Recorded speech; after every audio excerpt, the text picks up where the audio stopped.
Section formula for the internal division भनेर छ। अब म लाइन सेगमेन्ट बनाउँछु सबभन्दा पहिले। एउटा लाइन सेगमेन्ट बनाएँ मैले, अलिकति के हो भने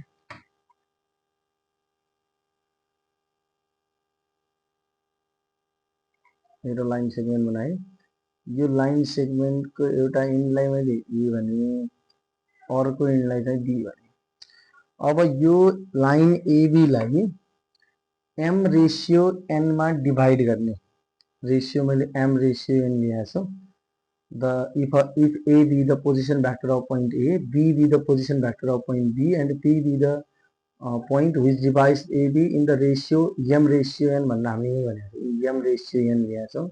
AB लाई M ratio N मा इन्टरनली डिभाइड गर्ने, इन्टरनली डिभाइड गर्ने पोइन्ट चाहियो हामीलाई, त्यसलाई हामीले P भनेका छौँ। अब M र N को भ्यालु थाहा छैन हामीलाई भनेपछि हामी के गर्न सक्छौँ त, एनी पोइन्ट लिन सक्छौँ यसको बिट्विन। अलिअलि मैले ए को नजिक लिए पनि हुन्छ, बी को नजिक लिए पनि हुन्छ, ठ्याक्कै 20 मा नलिउँ। कसैको कन्सेप्ट के जान सक्छ कि ठ्याक्कै 20 को पोइन्ट हो कि मिड पोइन्ट हो कि भन्ने जान सक्छ। यहाँ लिइदियो मैले यो पोइन्ट पी। अब यो पोइन्ट पी एनी पोइन्ट हो जसले ए र बी, एबी लाई एम रेसियो एन मा डिभाइड गर्छ। अब ओरिजिन ओ ल्याउँ। ओरिजिन ओ देखि सबैको पोजिसन भ्याक्टर, ओ देखि बी को पोजिसन भ्याक्टर लिए मैले, यसलाई हामीले ओबी भन्यो। ओ देखि अब पी को पोजिसन भ्याक्टर लिन्छु, मजासित यसरी पोजिसन भ्याक्टर लिने, पी को पोजिसन भ्याक्टर भयो। सिमिलरली म के लिन्छु त, ओ देखि ए को पोजिसन भ्याक्टर लिन्छु, यो ओए को ए मानिदियो। ओपी को अब के पनि भनेको छैन, पी मान्दा फरक पर्दैन, स्मल पी। ओबी को चाहिँ पोजिसन भ्याक्टरलाई हामीले बी भन्ने। अब हामीले प्रुभ गर्नुपर्ने के छ भनेपछि OP is equals to MB plus NA divide by M plus N prove गर्नुपर्ने छ हामीले।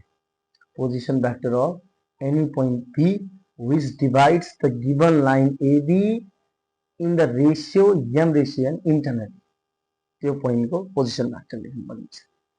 अब गिभन के छ त, गिभन हामीसँग के छ भनेपछि P divides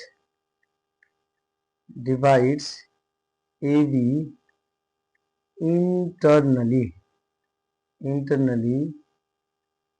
in the ratio M ratio N।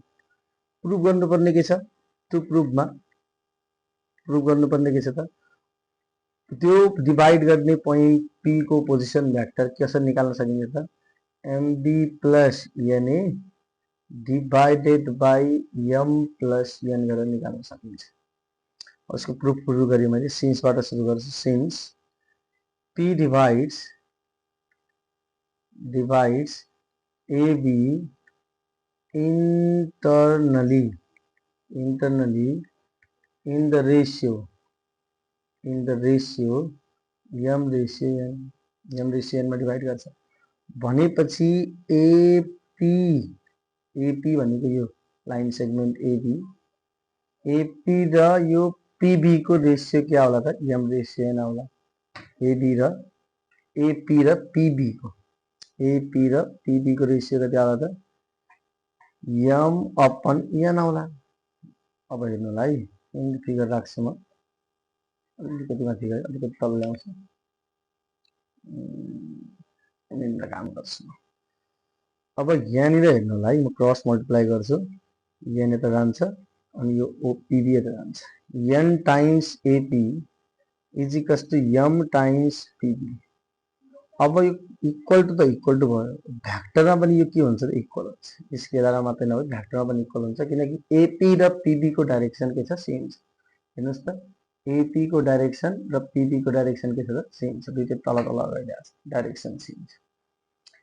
अब और एन, एपी भनेको के हो त, यो ट्रायंगलबाट ट्रायंगल लगाएर एपी निकाल्दाखेरि के होला त, ओपी निकाल्नु होला माइनस ओए होला।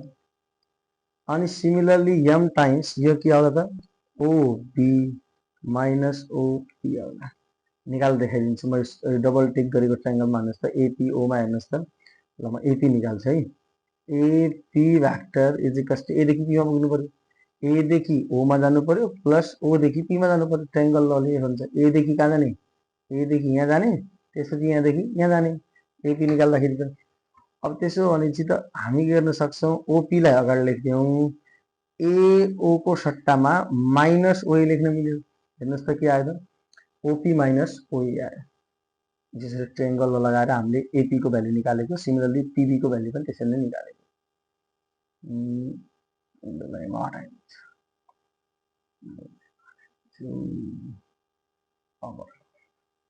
अब मल्टिप्लाई गर्छु म यतातिर लेखेँ है मैले अलिकति यो फिगर चाहिने हुनाले मैले देखाउन खोजेको तल नगएको म हेर्नुहोस् है बोर्डमा हेर्नु होला एकदम ध्यान दिनु होला NOP minus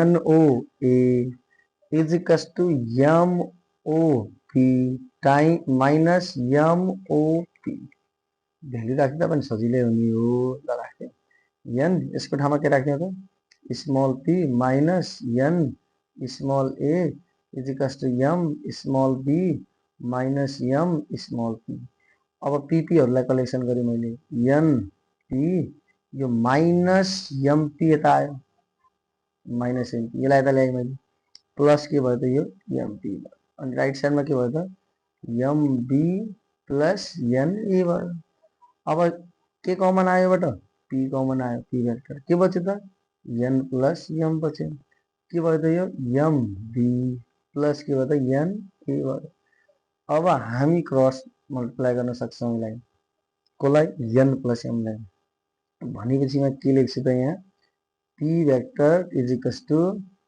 am B vector plus N A vector divided by N plus M आयो देयरफोर पी भनेको त ओपी नै हो OP is equals to M B plus N A divided by N plus M को ठाउँमा an plus an लेखे पनि भयो हामीलाई चाहिएको रिजल्ट यही हो प्रुफ गर्नुपर्ने हामीले यही हो के भयो त पीआरओपी